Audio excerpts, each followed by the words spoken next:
Well, welcome in LSU fans to another edition of the Go 24/7 podcast. My name is Bryce Koon alongside Glen West. We appreciate you if you're watching over on YouTube. Make sure you like the video and you hit that subscribe button. And also, if you're listening on all those podcast platforms as well, make sure to give us a follow over there as well.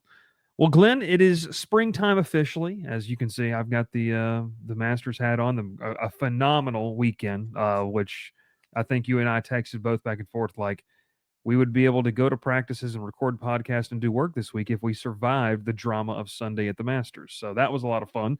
But it is springtime, which means baseball season, which means wrapping up, obviously, spring football for Brian Kelly and the staff, but also LSU men's basketball has been busy in the portal, and they needed to. And kind of to preface this, Glenn, it's really been a situation where there's no sugarcoating it, right?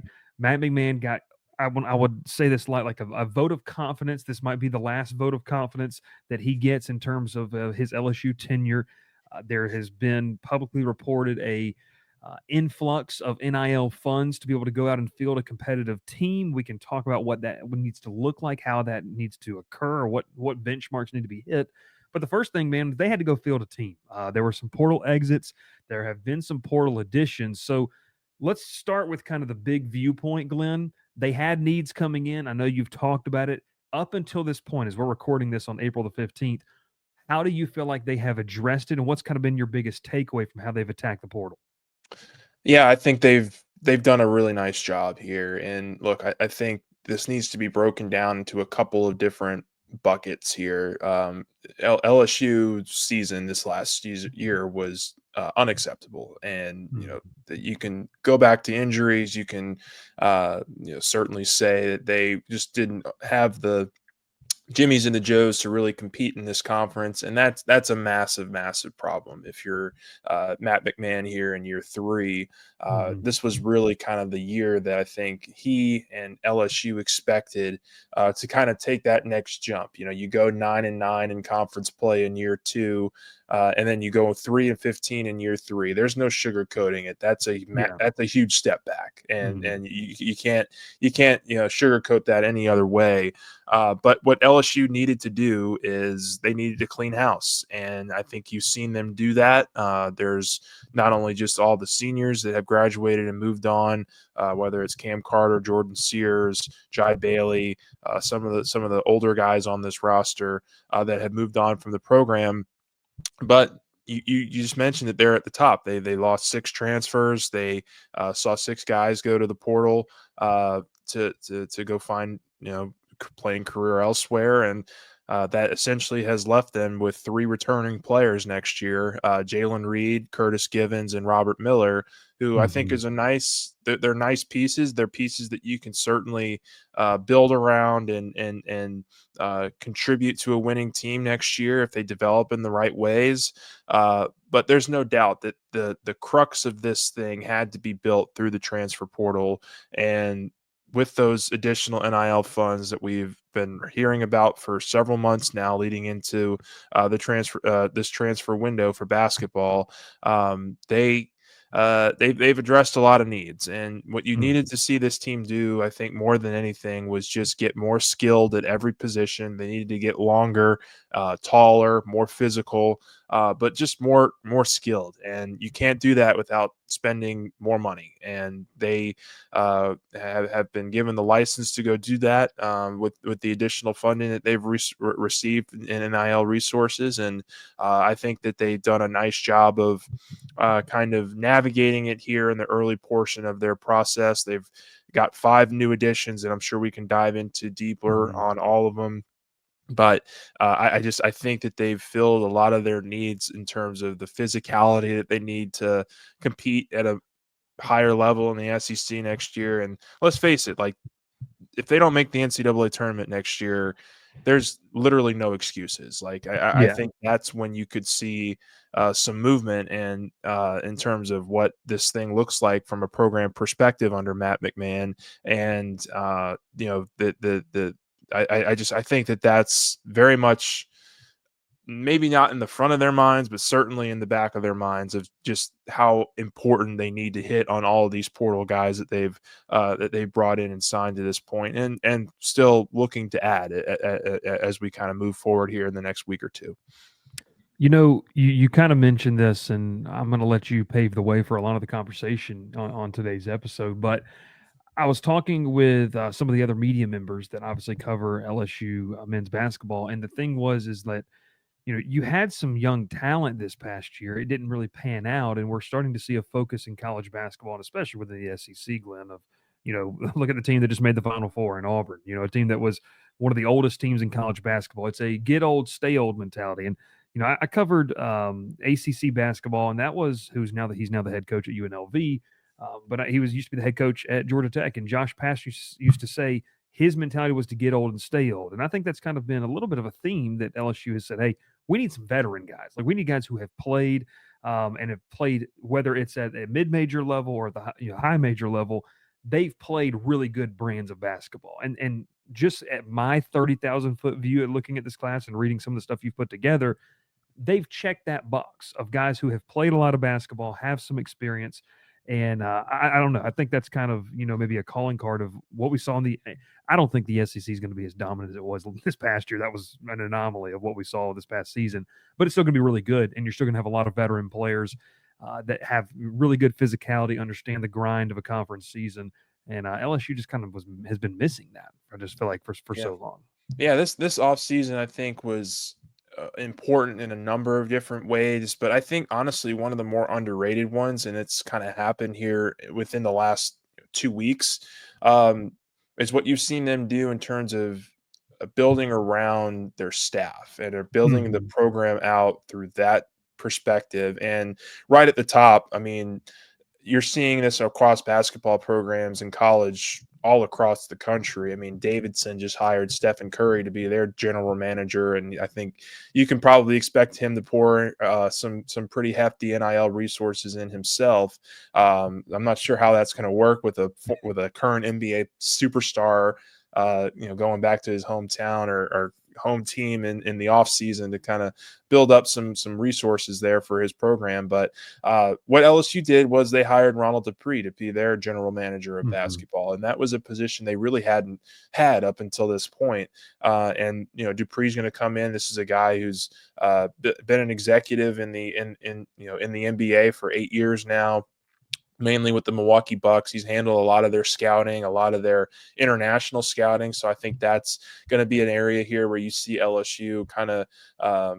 I wouldn't be surprised if we see guys from all over the globe come to LSU here over the next several years, just trying to branch out that pool of players that can come in and impact the program over the next several years. But that was a huge addition for this program, and he's going to be the guy that's going to allocating NIL resources to this player. What can we afford? What can't we afford? Just really helping Matt McMahon and the staff out in that way. Mm-hmm. And so he's relatively new to the process, but or I should say new to the program, not new to the process. But he's somebody that I think could really help move this program forward in ways that it hasn't been able to over the previous couple of years, and with the additional NIL funding that they do have. So you take that and you look at, okay, well, now you got to go out and you got to get players and you got to find a way to build this thing out roster wise.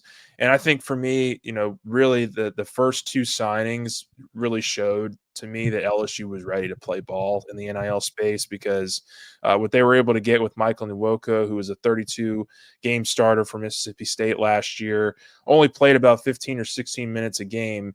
But he was part of an NCAA tournament team as well in the SEC, and he knows what the physicality is like in this conference, what it's going to take for him to have success in this conference, what it's going to take for this team to take that next step. And so for LSU to grab him and be the first portal signing, and then what they were able to do with Deion Thomas, the Yeah. point guard out of UNLV, top 5 point guard in the portal, top 10, 11, 12 player overall, depending on what you look at. He's somebody that I think really showed me that LSU was legit in terms of their NIL packages and what they were offering these players. Because you look at Thomas, Kentucky was very in on him, and Florida, who was right in the middle of their national championship run, was very in on him as Yeah. well. And so for LSU to kind of sneak him in for a visit, get him acclimated with the program, kind of make that pitch to him early in the transfer portal process, and get him on board so quickly. I thought that was a real sign here that LSU is going to be major players for a lot of top guys on their board, and we can dive into a little bit more of each player. But I think that those two guys and plus Dupree, Mm-hmm. having that all kind of gel together in the first couple weeks of the portal, is really going to help this program long term. Try to build out rosters in ways that can make them more competitive in the SEC. I wanted to stay on Thomas for just a second because, I mean, Glenn, with all due respect to who Matt McMahon is employed at the point guard position during his time at LSU, does this feel like, and I know we haven't seen him play in an LSU uniform, does this feel like the most capable option for doing what Matt McMahon wants and really the most capable option to lead this team in SEC play, just based off of what you've watched and what you've seen out of him? I think so. I think he's a really tremendous point guard. I think he's somebody that's going to be able to really get LSU in the right positions in the half court. I mean, look, LSU these last couple of years has not been great offensively, and I think a lot of that has to do with them just not having enough distribution on the half court in terms of the point guard, the lead guard, setting guys up for success. And this is going to be a player who can come in. I think he averaged around 5 assists to just under 2 turnovers. So he's got a great assist to turnover ratio for a point guard. He works really well off of ball screens. When he's getting screened at the top of the key, he's really good at being able to find the open man when the defenses collapse. He's a really good lob passer, and LSU definitely has some guys that can go up and catch some lobs. So whether it's Nwoko, Jalen Reed, we'll see what else they can do in the portal. But Robert Miller, hopefully, if he can continue to develop physically, he can go up and get some lob passes from Deion Thomas. But they needed somebody that could orchestrate an offense, and this is a guy that's going to absolutely be able to do that. I don't know that he's going to go out there and get you 17, 18, 19 points a game. I'm not sure that's really in his game. He's a very capable scorer and a very capable shooter. He's pretty good on catch and shoot opportunities as well. But he's somebody that you want. If I'm LSU, if he gets you 13, 14 points a game and six and a half, 7 assists a game in this conference, I think that is an offense that is really going to be pretty explosive with him at the helm and kind of running things. But what they really needed to do once they got him on board, and I actually had a conversation with Deion after he's signed, and he talked to me about this, is that LSU wanted to not only get him on board first, but because they wanted to use him to kind of say, hey, Yeah. like, all you sharpshooters out there, you perimeter guys, you wings, we've got somebody here that's going to be able to distribute the ball to you and give you open looks. And so that was the first part of all this that I think really set LSU up for a lot of success in the portal. And look, I mean, we'll get into more, but a lot of these guys are coming from mid majors. They're coming from smaller programs. They're making that big jump to the SEC, and you just never really know how that's going to click. Having a Mm-hmm. guy like Deion Thomas there, though, to set you up offensively, I think is going to do massive, really important things for all these guys that they brought in from those mid-major programs, and make their lives a lot easier on the offensive end of the floor as they adjust to the conference play. Yeah, it feels like that's something that McMahon and this team has just been missing, whether it's been due to availability, whether it's been due to just ability in general of having that guy that can be that floor general. And I like what you said there, Glenn, too, about getting him in early so that you have something to showcase to the other recruits. Because, look, a big part of this is when these kids come in for visits, regardless of whatever sport, they want to know how the team is going to be built around them and how it can help benefit their game. And if you can showcase, hey, we have a guy that can give you the ball. He can also open up floor spacing wise with his ability to create shots. That's huge. And so I like what you said there, Glenn. Let's go in more in depth into a couple of these guys. I mean, just kind of tell me maybe the strengths of what you see about some of these players and what they could bring to Matt McMahon and how he wants this LSU team to look? Yeah, we can go down the list. I mean, we start with Nwoko. I think 6'10", 245, 250 pounds. A guy that really LSU just hasn't had, kind of anchor their rim protection over the last couple of years. And he's not, I wouldn't call him an elite rim protector, but what he can do is affect shots. And I Mhm. think that's going to be the most important thing with him.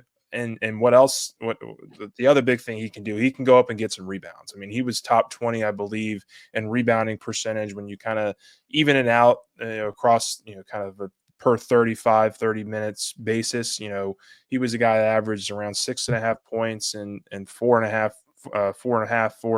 nearly 5 rebounds a game in conference play. And he was only playing 15 minutes a game. So you stretch him out maybe to that 20 to 25 minute range. If he kind of handles a little bit more of a bigger role in this team this year, you're looking at a guy that I could see averaging, maybe 8 or 9 points a game and 9 or 10 Mhm. rebounds a game. I mean, that's exactly what LSU's been missing over the last couple of years in regards to their front court. So really like the pickup of Nwoko. He's a top 10 center, I believe, on the 24/7 sports rankings in the portal. Really a need that they kind of had to go out there and get, and I'm glad that they addressed pretty early on in the process. You go down the line.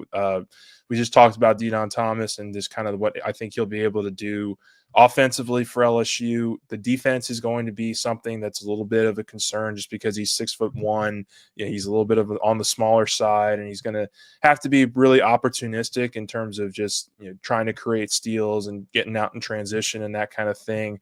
Uh, we'll see if he's capable of doing that. He didn't average a ton of steals at UNLV. He's very much an offensive oriented player, but at the lead guard spot, I think that's what LSU really needed more than anything out of the portal. It's just somebody that could come in and orchestrate this offense in a way that is Mhm. going to be able to help everybody out, and, returners and transfer portal guys all included there. So, what they needed to do was they needed to find some length and some shooting on the wing.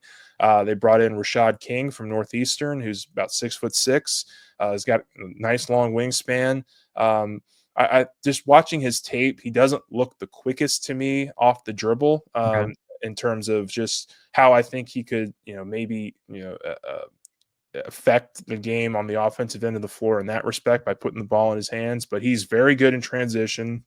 He moves his feet well on the defensive side of the ball for the most part. Uh, has long arms.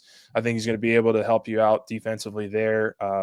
But I don't get the sense that he's going to be kind of the slasher attacker kind of guard that next to Thomas. I think he's going to be somebody that Thomas can set up for outside shots and perimeter looks and things of that nature. And when he does get into the paint, he's going to have to be able to finish through contact because he's a big, strong guy, and I think LSU is going to be able to benefit from him because of that.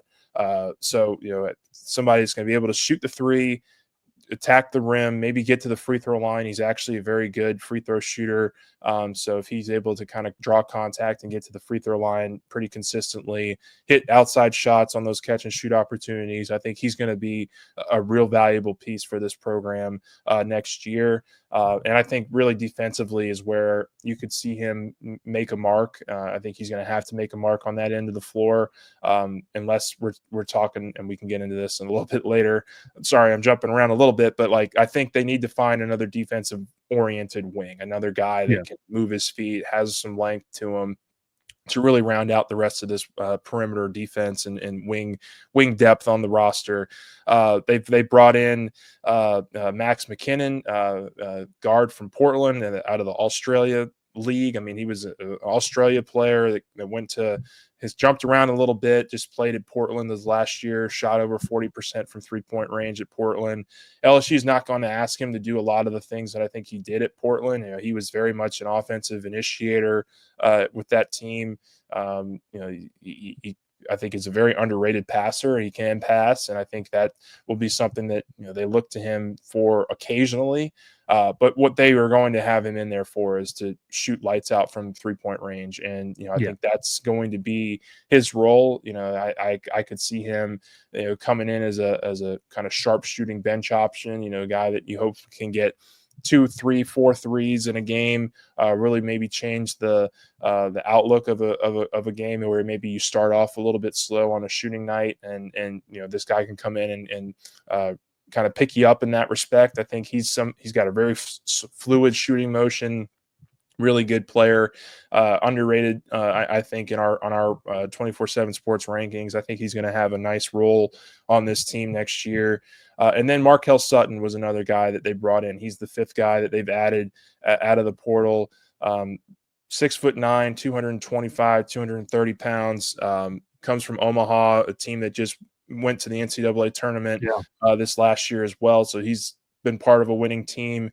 Was kind of the lead guy on that team. He averaged around 18 points and 8 or 9 rebounds a game for that program.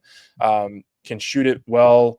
I think he can shoot it better than maybe he's shown to this point in his career, just because he has been such a focal point of opposing defenses. And having a guy like Thomas, having some other shot creators around him, I think should help him in his 3-point percentage. He only shot about 26, 27% last year from three, but on a pretty good volume. Like, he's not shy about shooting threes. Like, he'll be able to put them up and hopefully knock them down at a more consistent rate next year for LSU. He's got another nice mechanics on his shooting motion as well. So I think he's going to really help LSU on the offensive end of the floor, whether that's in the post, finishing through contact at 6'9".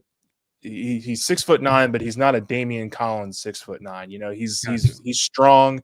He's very. I think he's going to be able to bang on the boards with just about everybody in the SEC, given his in his role. But how they kind of utilize him, I think, is going to be very interesting to me, because he's very similar in terms of what Jalen Reed offers as well, and we know Reed's going to come in and probably be a starter on this roster. There could be lineups where you share Sutton and Reed on the floor, where Reed plays the 5 and Sutton plays the 4, and I think both of them would be able to handle the glass. And if they want to go to a more offensive, quick paced oriented offense in those situations, I think those two sharing the front court offers a lot of interesting possibilities for a guy like Deion Thomas and LSU to get out and run in transition. That's something we know about LSU, is that they like to run out in transition. They want a guard that's going to be able to set everybody up and move at a quicker pace. And I think all the guys that they've brought into this point will be able to help in that. I don't know that there's a outside of Thomas, a superstar level player. I think all these guys are going to be role players on this team. Mhm. But if you can get one more piece here, and LSU's working phone lines, they're bringing guys in on visits. If they can get one more guy on the wing, on the perimeter, that can do a bunch of different things for them, I think then you start looking at the roster and it's at 12, and I think you start thinking about winding things down a little bit in terms of how many more guys they're going to add to this roster, which, just as a side note, can get up to 15. I don't Mhm. see them getting up to 15 scholarships, but those are just a few of my thoughts on some of the guys they brought into this point via the portal. I really like the additions for the most part. I think they're more physical. I think they're a little quicker. I think that the defense, to me, though, is going to be a question mark until we get a chance to see them in SEC competition, Yeah. especially on the wing and the perimeter. That's going to be really important for a guy like Curtis Gibbons, I think, to improve his shooting to where he can be a guy that LSU can rely on as a good perimeter defender. I think he showed signs of that this year. So lots to dig into there, I know, but I think they've done okay. I mean, look, Yeah. they're a top 5 portal team right now, and that's where they needed the the meat and potatoes of this thing to come from. They needed to be able to have some impact transfer players right away to fit into what they have returning, and I think they've been able to do that. Yeah. No, and I think, one thing you and I've talked about just a little bit and briefly is that when you look at this on paper, and I know it's what, April 15th we're recording this. You still have multiple months and workouts and practices before you, and truthfully, you have a non-conference schedule before you really get to that meat and potatoes of the schedule, or maybe we should say the red beans and rice. They're Yeah, the fun yeah. stuff. Yeah. You say meat and potatoes a lot, so that just kind of got stuck Yeah. into the I top of gotta, my but head. that's I'm not a Louisiana guy, so we got to start that. We got to change that now. We'll say the red The beans and gumbo, rice. the Yeah, a little gumbo. gumbo action, a little jambalaya Yeah. action. No, in all seriousness, though, you know, I think that when you look at it on paper, there's a reason to have hope and excitement. And so, as we kind of wrap this up, Glenn, I want you to speak directly to the fans. Act like you're on the stand and you're banging your fist on the table, saying, "Hey, there's a reason to be excited." And I know you went through all of the guys right there, but what makes it? Maybe it's a little too optimistic, and I get it. A lot of fans don't, want to be optimistic. Some fans would rather just see the Tigers cut bait and move on. They've decided not to do that. They're going to try to push this. So I think as fans, we should all just kind of sit here and say in media, let's go root for the guy. Let's go. We get the best out of him. What would be your pitch to why fans should still be invested and maybe room for excitement here in 2025 as we get ready and more additions could still be made?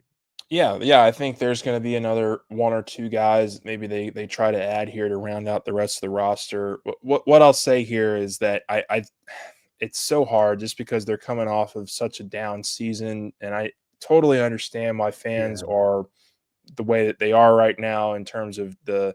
I think somebody's described to me this basketball program in LSU the right way. When you're winning, the fans will show up, but when you're losing, there's some apathy that kicks in with this Yeah. program in particular. And I think that there's a lot of truth in that.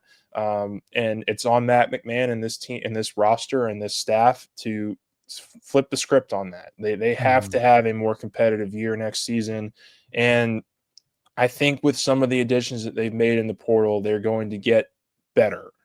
How much better? I think I'm done trying to predict whether this team is going to have a winning record in conference play. I didn't think they'd have a winning record in conference play this last year, but I also didn't think they'd be 3-15. Like I kind of had them in that 7, 8, 9 win range again this year, just because of Yeah. how difficult the SEC was, and injuries certainly played a factor in how that team finished.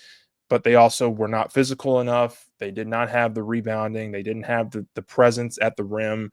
And they just didn't have anybody that could initiate the offense last year outside of Cam Carter, who was playing hero ball just so much of the season last year and was a big reason why LSU was in any of those games.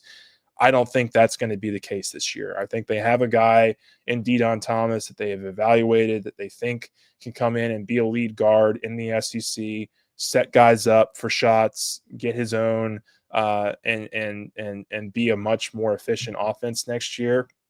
Again, the question I'm going to have is on the defensive side of the ball for this roster as it's currently constructed, because I do think that they need another defensive stopper in there. They need a guy that's 6'6", 6'7", with some range, some length, some defensive versatility to guard 1 through 3 or 4 at times if they want to go really small.